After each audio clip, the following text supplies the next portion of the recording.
હાલ એક ખૂબ જ દુઃખદ સમાચાર સામે આવી રહ્યા છે। સુરતમાં હત્યાનો સિલસિલો ચોથા દિવસે પણ યથાવત રહ્યો છે અને સુરતના ઉમરવાડા ટેનામેન્ટમાં આજે સવારે 40 વર્ષીય કિન્નરની 29 વર્ષીય પ્રેમીએ પોતાના જ ઘરમાં પોતાના જે માતાની નજર સામે ચપ્પુના અનેક ઘા મારી અને હત્યા કરી અને બાદમાં ફરાર થઈ ગયો હતો।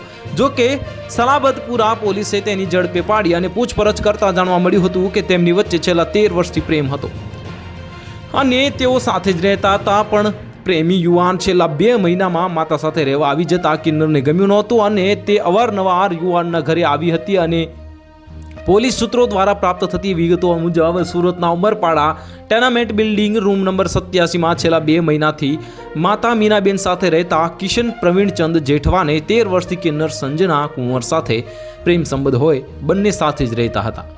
જો કે કિશન 2 મહિના પહેલા જે માતા પાસે રહેવા આવી જતા સંજના કુંવરને ગમ્યું નહોતું અને તે અવારનવાર કિશનના ઘરે આવી તેને ધમકી આપતી હતી કે તું અમારે સાથે પાછો ચાલ્યો આવ, નહીં તો તને છોડીશું નહીં। અને વર્ષોથી કિન્નરો સાથે જ રહેતો અને ફરતો કિશન કોઈ કારણસર સંજના કુંવર સાથે જવા માંગતો નહોતો।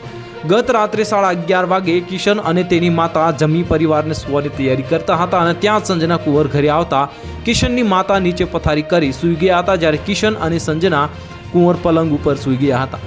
કિશનના માતા મીનાબેનની સવારે 7 વાગે આંખ ખુલી ત્યારે કિશન અને સંજના કુંવર વચ્ચે કિશનને લઈ જવા બાબતે ઝઘડો થતો હતો।